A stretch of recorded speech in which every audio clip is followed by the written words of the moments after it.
Hi everybody, welcome to Ecodriver. My name is Helmut. Today we go out on our Ecodriver loop to find out about the consumption of the Ford Fiesta ST Line 1.0 mild hybrid. This car has a 92 kilowatts, 125 horsepower 3-cylinder turbo engine, a 6-speed manual gearbox, and the unlaid weight is 1,171 kilograms, 2,576 pounds.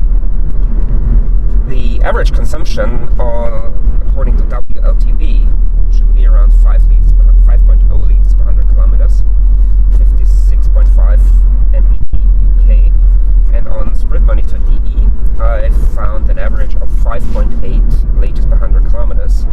That's the average consumption of real drivers of this car. The route I show you here, we're going out of town.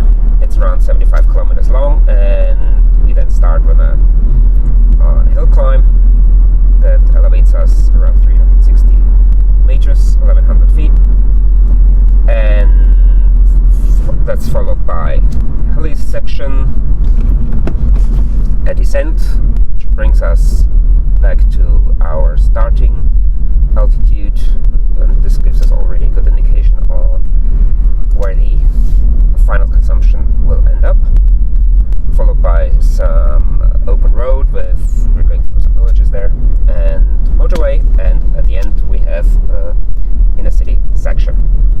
After every section I will give you an update on the overall and sectoral consumption, and at the end we analyze the whole trip. I hope you can enjoy the nice weather today. Finally it's sunny after some weeks of not such very good weather. I hope you enjoy the trip, and I'll talk to you later.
Yes, you've seen traffic wasn't really on our side today. We had the tractor, then the small van, and now we have this really slow Toyota in front of us, and they are an obstacle to us because we cannot go as efficient as we could or as we normally would. And as I said before, going slowly doesn't mean you're efficient, and therefore I'm sure that will damage our result, but hey, that's life. So we're coming to the end of the uphill section, 8.6 liters per 100 kilometers. You've seen on the way up that I've tried to keep the revs down, mostly below 2000. If there's no need for high power output, then there's no need for high revs, in case you want to go efficiently. What now follows is the hilly section, and on the hills, just imagine you're on a roller coaster. Try to use the change of gradient to your advantage. If it goes down, build up some momentum for the next flat section or the next uphill section, and therefore you reduce the need for energy and you make better use of the different gradients.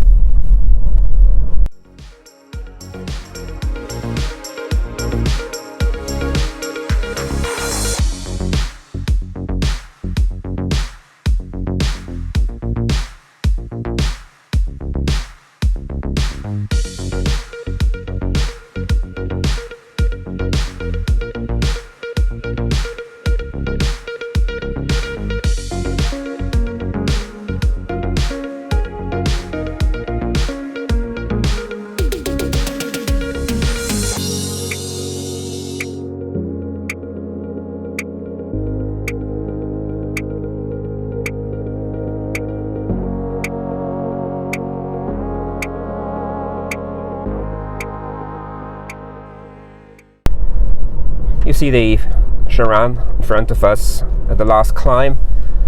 It was a prime example of how not to do it. Before the climb started, she was braking, and then in the climb she was accelerating hardly. I don't know why, and at the end she's still just in front of me.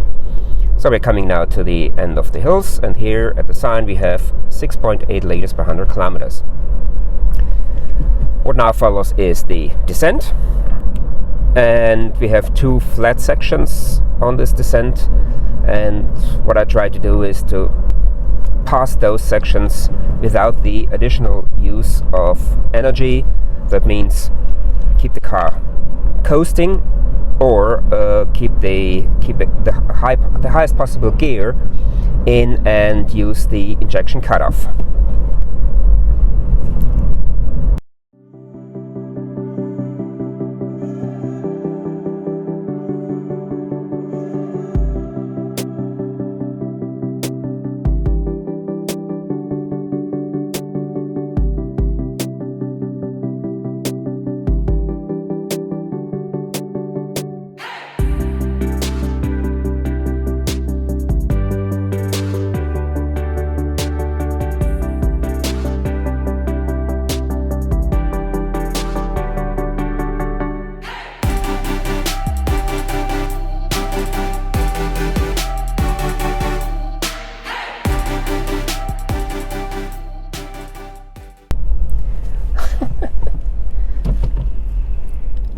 So 4.8 liters at the end of the descent, and this video is really a prime example how not to do it.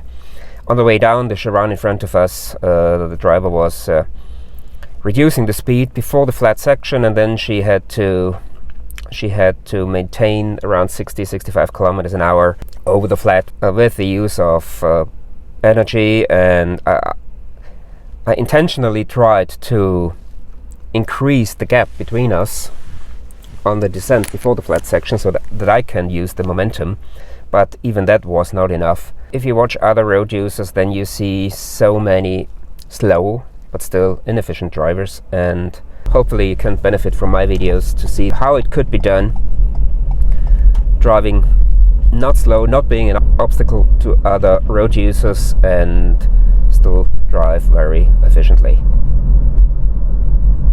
And with the current gas prices, that's definitely not a mistake.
Yeah, I'm not sure what's going on today, but it seems that all the bad drivers have decided to get out today and just be in front of us. Anyway, we're coming to the end of the open road, and at the sign here we have 4.3 liters per 100 kilometers.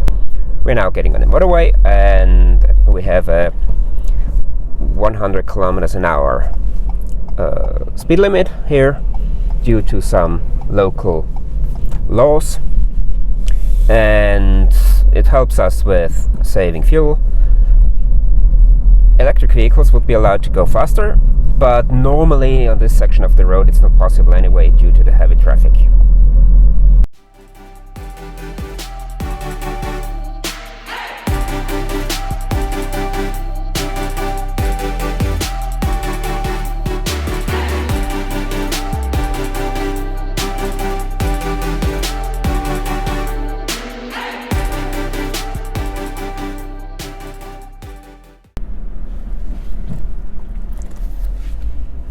At the end of the motorway, we have 4.4 liters per 100 kilometers.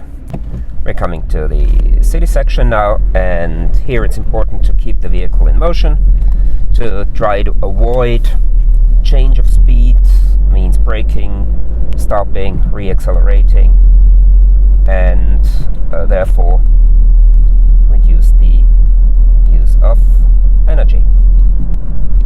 And if we have to accelerate, let's try to keep the revs down, but the load high. That means low revs, but you can push the accelerator pedal quite hard.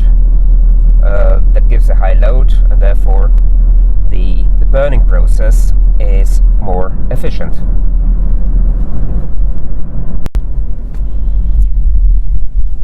You see that the start-stop function works rather well with this car, despite the low mileage. We had cars that, or we know from other manufacturers that they only allow the engine to go on and off when you stop after a certain mileage, around 1,000 or 2,000 kilometers, and also at very low temperatures as we have today. We are now at 1 degrees Celsius, 32, 33 degrees Fahrenheit. That it works well under those circumstances. Even when we had -4, it worked, and that definitely helps us saving some fuel. One important thing with start-stop is you should try to keep the engine off as much as possible. Means not playing with the clutch or the gears so that the engine starts, or if the car in front of you is just moving half a meter forward, don't do it, just wait. It doesn't make any difference. And if you're the 10th car in the row waiting on a traffic light and you see the traffic light is turning green, wait with starting the engine until the car in front of you or two in front of you starts moving. Otherwise the engine is just running unnecessarily for a couple of seconds, and that doesn't help with saving fuel.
You might have noticed that I pressed the clutch quite often.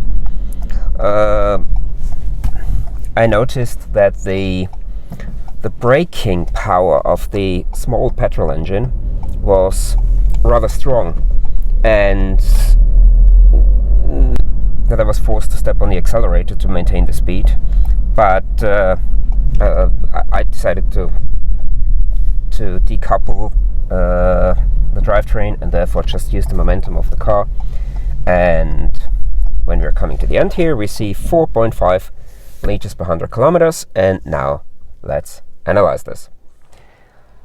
Well, let's have a look at the detailed consumption of our trip with the Ford Fiesta 1.0 mild hybrid. You see here the sectoral and overall consumption. And the overall consumption of 4.5 liters per 100 kilometers I find kind of impressive, considering the fact that we had not very good conditions in terms of the other traffic. We had very slow cars in front of us. They were blocking us a little bit, and they were the reason we couldn't go as efficiently as we normally would do. Here we have the table of all the tested petrol cars so far. You see we already have 3 Fords, the Puma, the Focus and the Fiesta, all with the same engine. But the Fiesta had the turbo and the mild hybrid. And you see, despite the higher power output, 92 versus 74 and 70 kilowatts of the engine, we had a better consumption. Yes, the vehicle had a little bit less weight, but as I said, with the traffic, that cost us a bit. So overall, 4.5 liters per 100 kilometers. That's, I would say, rather good. There is one thing I want to mention regarding mild hybrid technology. I always say in my videos, and it is still in my head, and I don't know whether it's the same with you. The most efficient way of driving a petrol car is lift your foot off the accelerator and just keep the car rolling in injection cut-off mode. So there is no fuel injected and the vehicle is braking a little bit. The higher the gear, the less. And therefore, you could coast along without any fuel injected. With mild hybrid technology, when you have a automatic gearbox, sometimes in some vehicles there is a coast mode. The drivetrain is decoupled from the wheels, and you're coasting along without any braking of the engine. And with the manually shifted cars, if you lift your foot off the accelerator, you feel a rather strong braking power caused by the engine, because when you're in the injection cutoff mode, the alternator, the starter generator motor, is charging the battery. So you have a little bit of resistance, and this leads to a higher resistance of the drivetrain. Therefore, you're braking a little bit stronger. So what I found myself with this car, and also if you're interested, next week there's another mild hybrid, and I noticed the same there, is that I was driving rather frequently with the clutch pressed. So I decoupled the drivetrain myself just to use the kinetic energy already built up and stored in the car to coast towards a red light, to coast towards the end of a queue or whatever. And I didn't use the engine brake because the brake power is just too strong. And therefore I would have been forced to step on the accelerator again and therefore use more fuel. So this required, at least for me, a change of mind. So it's a different style of driving if you want to drive efficiently. If not, then it doesn't matter. But in this case, I noticed that it's helpful to use the clutch a little bit more often. Yes, the small battery isn't charged, but as a payoff, you would have to be on the gas more often. So I think that it's more efficient to coast without the engine braking the car. If you're interested in general tips how to drive petrol cars or diesel cars more efficiently, I've linked the video with my 5 tips over here. Here you find the playlist with all the tests I had already done with petrol cars. And if you're generally interested in this topic and what I'm doing, feel free to subscribe to this channel, and if you hit the notification bell, you won't miss any new video. That's it for the Fiesta. Thanks for watching. Take care. See you next time.